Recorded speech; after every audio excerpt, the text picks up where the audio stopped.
Hey everyone, ready for another deep dive? This time we're tackling the Middle East, but we're going way beyond the usual headlines. We're going deep on non-state actors. Right, those groups operating outside those, traditional government structures.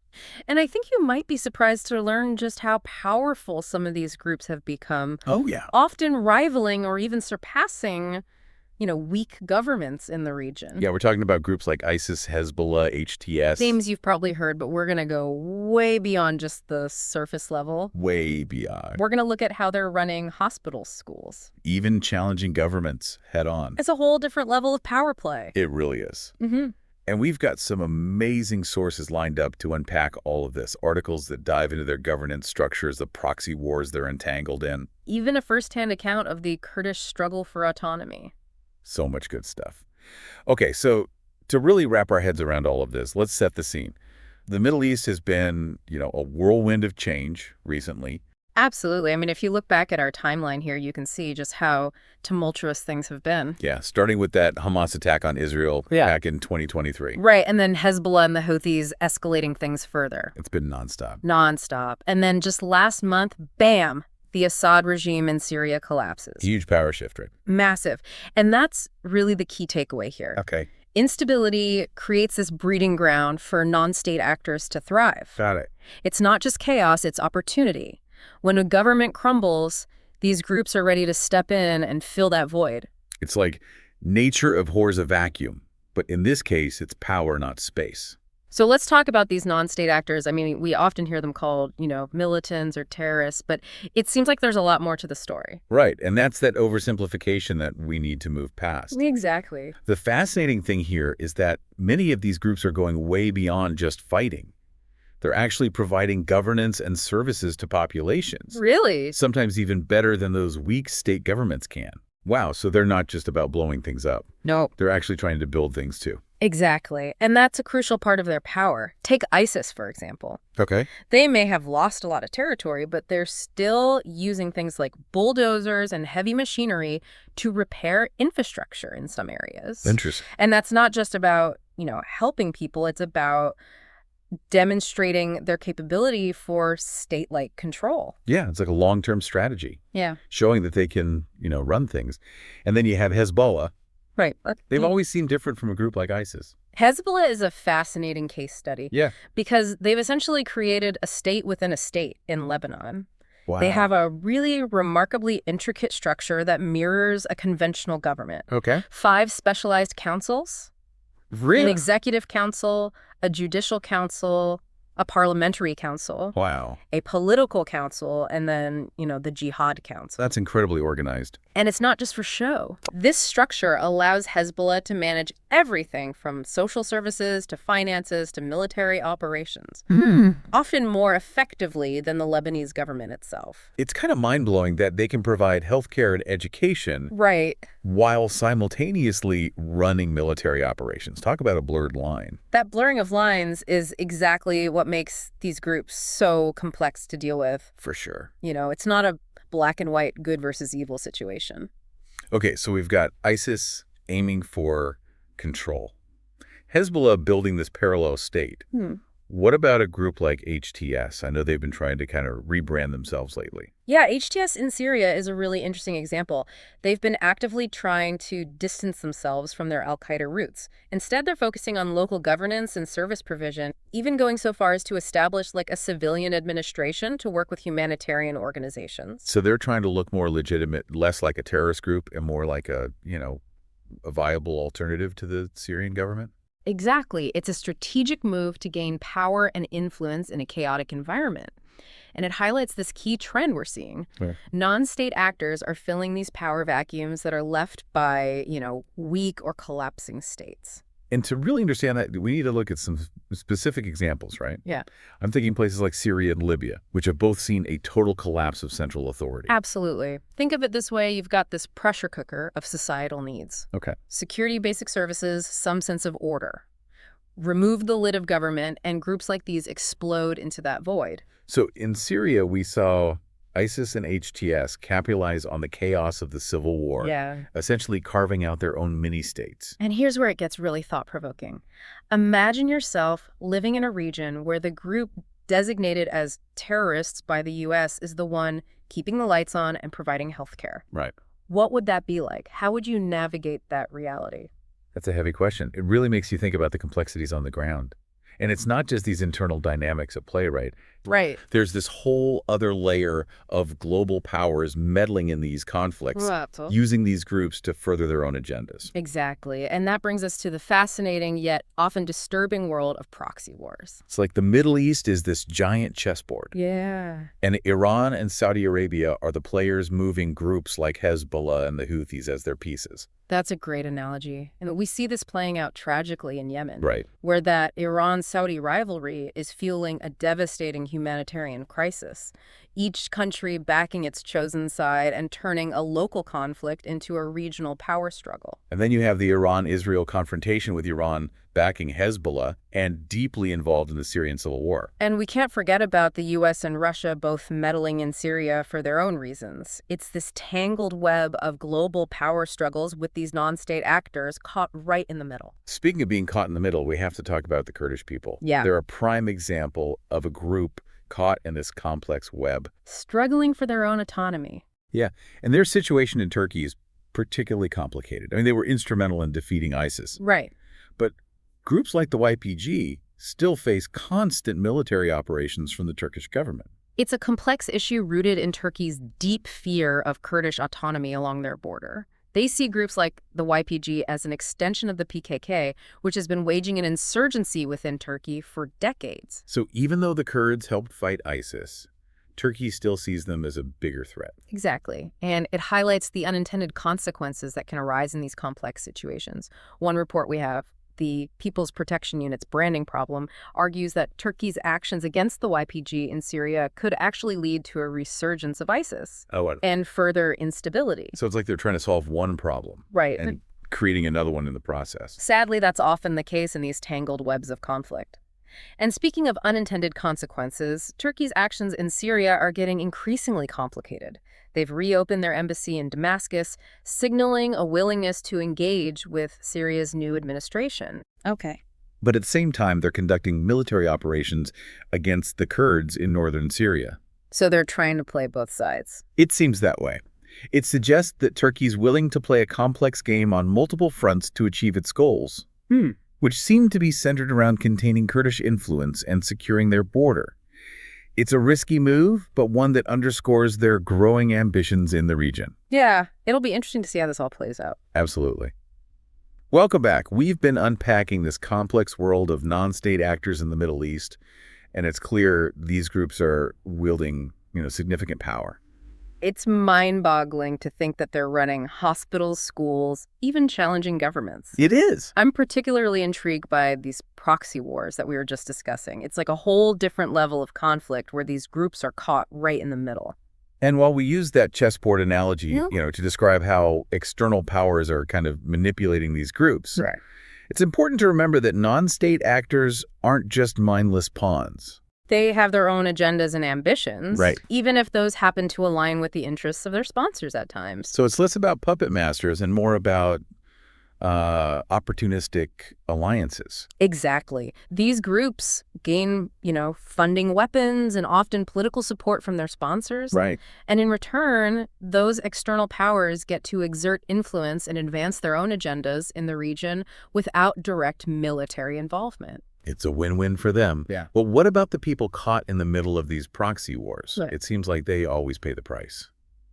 Sadly, you're right.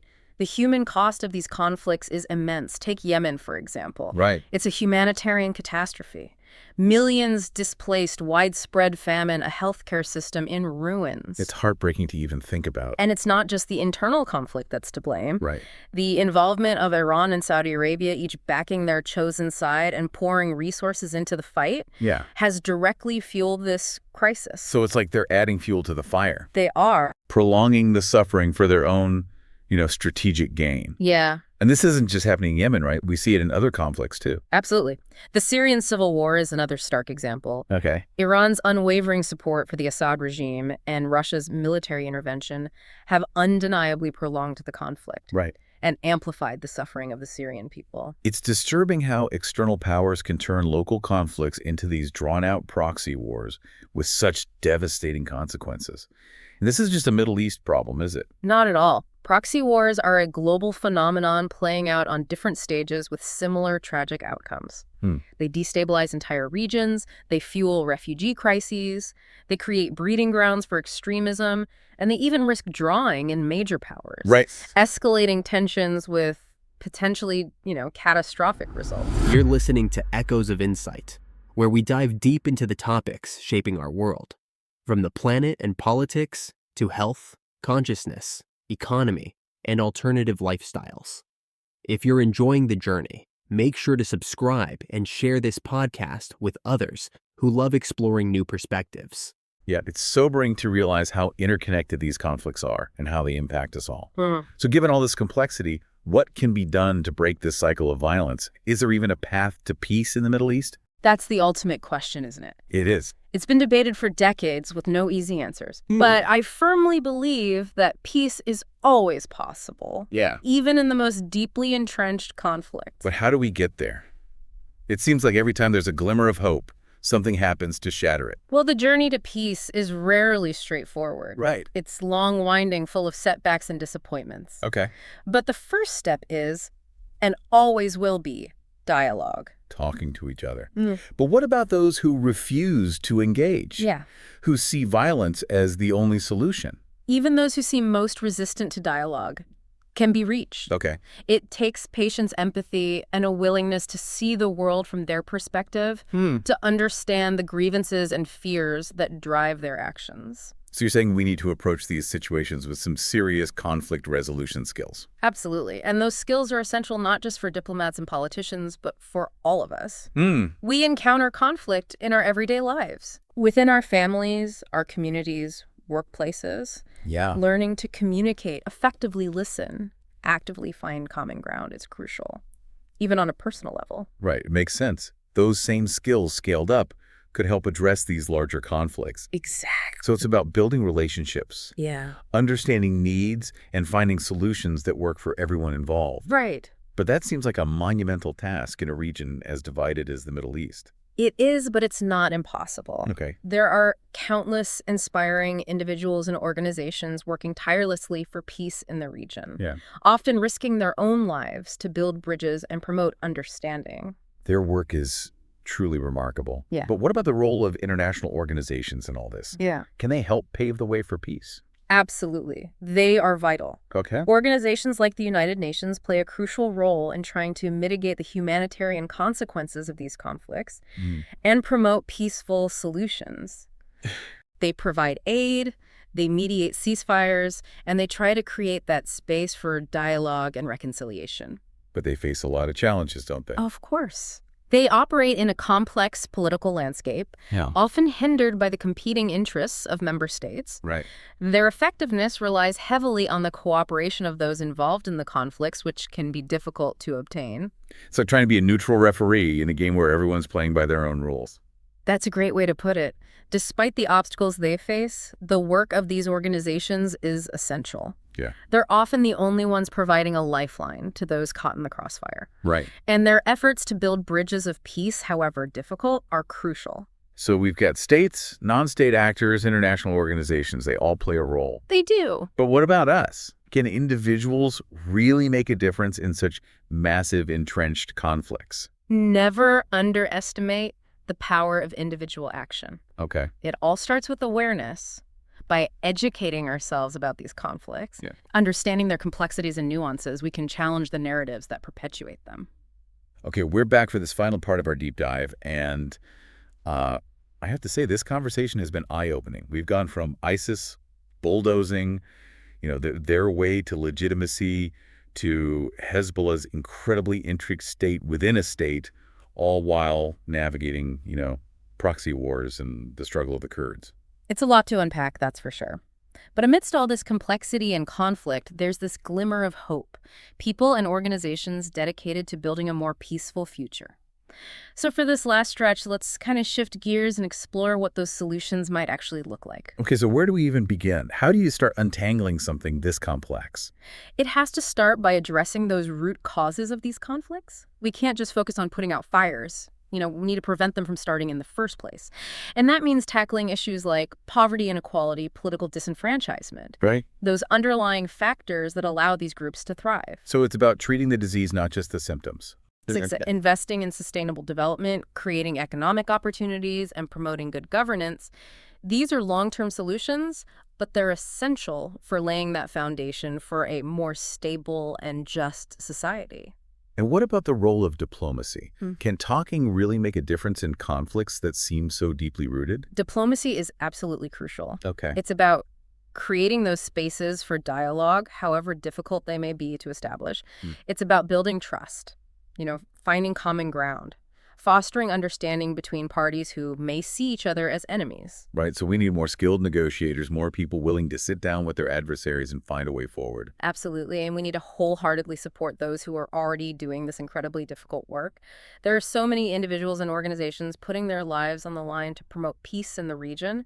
Their dedication and bravery deserve immense recognition. Yeah, their work is truly inspiring. Yeah. But what about the role of external powers, those countries we talked about earlier, who are often fueling these conflicts through proxy wars? Right. What needs to change there? That's a key piece of the puzzle. We need to push for a more responsible and ethical approach to foreign policy, one that prioritizes peace and human security over narrow geopolitical interests. So no more using proxy wars to advance their own agendas.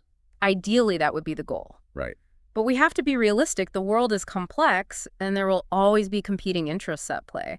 That's why it's so crucial for citizens to hold their governments accountable, to demand a more peaceful and just approach to foreign policy. So it's not just about what happens, over there in the Middle East. It's about what we do here at home as well. Exactly. You're listening to Echoes of Insight, where we dive deep into the topics shaping our world, from the planet and politics to health, consciousness, economy, and alternative lifestyles. If you're enjoying the journey, make sure to subscribe and share this podcast with others who love exploring new perspectives. We're all interconnected, and our actions, even seemingly small ones, have ripple effects across the globe. We can't just sit back and hope for the best. We need to be active participants in shaping a more peaceful world. That's a powerful message, but it can also feel overwhelming. What can one person realistically do in the face of such deeply entrenched conflicts? It feels like a drop in the ocean sometimes. Never underestimate the power of individual action. It all starts with awareness, like we've been talking about today. Educate yourself. Have those difficult conversations with friends and family. Challenge the narratives that perpetuate violence and division. Every voice matters. So it's about spreading awareness, changing hearts and minds, and building a culture of peace from the ground up. Precisely. And it's about holding on to hope. Okay. Even when things feel bleak, it's about believing that a better future is possible and that we have the power to create it together. That's an idea worth holding on to. This deep dive has been more than just a collection of facts and figures. It's been a journey of discovery, a challenge to our assumptions, and a call to action. It's shown us that even in the most complex and challenging situations, there's always a path towards peace if we're willing to look for it. Well said, and I hope our listeners will walk away from this conversation feeling empowered to learn more, engage more, and contribute to building a more peaceful and just world. Because as we've seen, what happens in the Middle East affects us all, and we have a responsibility to act. Oh, absolutely. Well, thank you for taking this journey with us. Until next time, keep questioning, keep learning, and never give up hope. Thanks for tuning in to this episode of Echoes of Insight. If you enjoyed this deep dive, don't forget to hit that subscribe button and share it with someone who loves exploring big ideas. Together, let's keep the conversation going. See you next time.